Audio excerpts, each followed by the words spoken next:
Shalom Bapak Ibu Saudara-saudari yang terkasih dalam Tuhan Yesus Kristus. Kita akan mengikuti Sapa Sabda yang diambil dari pedoman saat teduh 4B GKI Residen Sudirman, Rabu 4 Januari 2023 dengan tema Tanggalkanlah kasutmu di tahun yang baru. Sebelum kita merenungkannya, mari kita bersatu di dalam doa. Tuhan yang penuh kasih, pimpin dan sertai kami dalam kami membaca dan merenungkan firman-Mu, agar kami mengerti sekaligus dimampukan untuk melakukannya dalam hidup kami setiap hari. Di dalam nama Tuhan Yesus Kristus, kami berdoa. Amin. Bacaan pada hari ini diambil dari Keluaran pasal 3 ayat 1 sampai 5. Keluaran 3 ayat 1 sampai 5. Adapun Musa, ia biasa menggembalakan kambing domba Yitro mertuanya, imam di Midian. Sekali ketika ia menggiring kambing domba itu ke seberang padang gurun, sampailah ia ke gunung Allah, yakni gunung Horeb. Lalu malaikat Tuhan menampakkan diri kepadanya di dalam nyala api yang keluar dari semak duri. Lalu ia melihat dan tampaklah semak duri itu menyala, tetapi tidak dimakan api. Musa berkata, "Baiklah aku menyimpang ke sana untuk memeriksa penglihatan yang hebat itu. Mengapakah tidak terbakar semak duri itu?" Ketika dilihat Tuhan bahwa Musa menyimpang untuk memeriksanya, berserulah Allah dari tengah-tengah semak duri itu kepadanya, "Musa, Musa." Dan ia menjawab, "Ya Allah." Lalu ia berfirman, "Janganlah datang dekat-dekat. Tanggalkanlah kasutmu dari kakimu, sebab tempat di mana engkau berdiri itu adalah tanah yang kudus."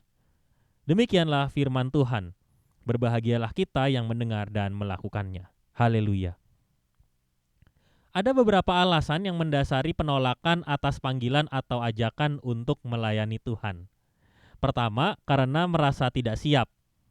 Masih ada banyak tugas atau tanggung jawab yang harus diselesaikan. Kedua, karena merasa tidak sanggup. Panggilan untuk melayani Tuhan menjadi hal yang dirasa sangat berat dan bisa jadi belum pernah dibayangkan dan digumulkan sebelumnya. Ketiga, karena merasa tidak layak. Seseorang bisa merasa bahwa ia begitu rendah dan lebih membutuhkan pemulihan daripada harus melayani Tuhan. Ketiga hal yang tadi sudah disebutkan, yaitu merasa tidak siap, merasa tidak sanggup, dan merasa tidak layak, sesungguhnya sedang menyelimuti kehidupan Musa. Musa merasa bahwa hidupnya tidak begitu baik, dan pada bagian awal bacaan ini kita diantar untuk menyaksikan bahwa Musa mendengar panggilan dari Tuhan ketika ia sedang melakukan tugasnya sehari-hari sebagai seorang gembala. Kita juga menyadari latar belakang Musa yang dulunya merupakan seorang pelarian di Keluaran pasal 2 ayat 11 sampai 22. Semua hal ini membuat Musa nampak tidak begitu siap untuk menerima panggilan Tuhan pada awalnya.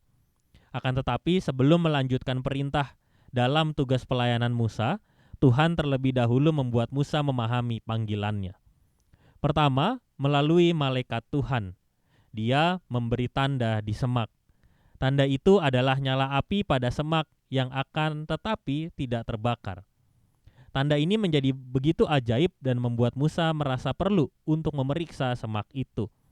Rasa ingin tahu Musa mendorongnya untuk mencari tahu atas penglihatan tersebut. Kemudian Tuhan memanggil Musa, sekaligus Musa juga bersedia untuk mendengarkan panggilan itu. Peristiwa ini dapat disimpulkan sebagai peristiwa yang sifatnya membangun relasi erat secara pribadi antara Tuhan dengan Musa. Pada tanda pertama ini, Musa diajak untuk menyaksikan Tuhan yang mampu melakukan segala hal yang dirasa tidak mungkin. Di saat yang sama, Tuhan rindu untuk hadir secara pribadi kepada setiap orang yang akan menerima panggilannya dan siap untuk diutusnya. Kedua, Tuhan ingin mempersiapkan Musa untuk dapat mengemban tugas yang besar, yaitu menjadi pemimpin bangsa Israel dalam melewati berbagai perjuangan menuju tanah perjanjian.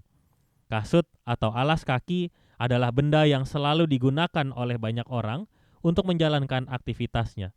Tujuannya agar kaki tetap kuat melangkah setiap hari dan tidak mudah lelah. Maka itu setiap orang merasa bahwa kasut adalah benda yang cukup berguna dan tidak dapat ditinggalkan. Dengan memakai kasut, penampilan mereka juga menjadi lebih rapi dan mudah diterima di tengah masyarakat dibandingkan dengan mereka yang tidak memiliki kasut pada waktu itu. Uniknya, Tuhan menyampaikan perintah tanggalkanlah kasutmu menjadi perintah yang penting dalam bacaan ini. Sebagai seorang pemimpin, Musa perlu memiliki kesetiaan, ketegasan, dan tanggung jawab. Tuhan ingin agar Musa benar-benar menyerahkan dirinya untuk hidup bergantung kepada Tuhan. Sebab sesungguhnya bukan hanya tanah yang diinjaknya menjadi tempat berdiri itu kudus, tetapi Tuhan mengajarkan kepada Musa bahwa saat ini seluruh hidupnya adalah hidup yang kudus. Beberapa penafsir juga memberikan penekanan bahwa Tuhan sedang memberikan pesan bahwa anugerah kekudusan itu hadir kepada setiap orang sampai saat ini. Mari kita merenungkannya. Kita sekarang sadar bahwa Tuhan selalu rindu untuk hadir secara pribadi kepada kita semua. Di saat yang sama kita juga diberikan anugerah untuk hidup kudus dalam perintah-Nya. Untuk itulah kita perlu menyambut hidup yang sudah Tuhan siapkan bagi kita. Tanggalkanlah kasutmu mengajarkan kita untuk menanggalkan setiap pola hidup yang tidak baik yang selama ini membawa kita menjauh dari kekudusan yang sudah Tuhan berikan. Mengawali tahun yang baru, marilah kita menyambut hidup kudus yang sudah Dia siapkan bagi kita. Karena di dalam kekudusan itulah kita dapat menjalankan tugas dan panggilan kita sehari-hari dalam pekerjaan, relasi, dan pelayanan, sekaligus dengan Tuhan semakin berkualitas. Mari kita berkomitmen. Mulai hari ini, saya akan bertobat dan meninggalkan pola hidup yang jauh dari perintah Tuhan. Mari kita berdoa. Tuhan, mampukanlah kami untuk selalu bergantung kepadamu dan selalu mengandalkan Engkau di sepanjang kehidupan kami, sekaligus siap hidup dalam kekudusan yang telah Engkau berikan. Pimpin dan sertai kami ya Tuhan, pimpin juga kehidupan kami setiap hari dalam pekerjaan, pendidikan, pelayanan, dan kiranya semuanya bisa mendatangkan kebaikan bagi kemuliaan Tuhan.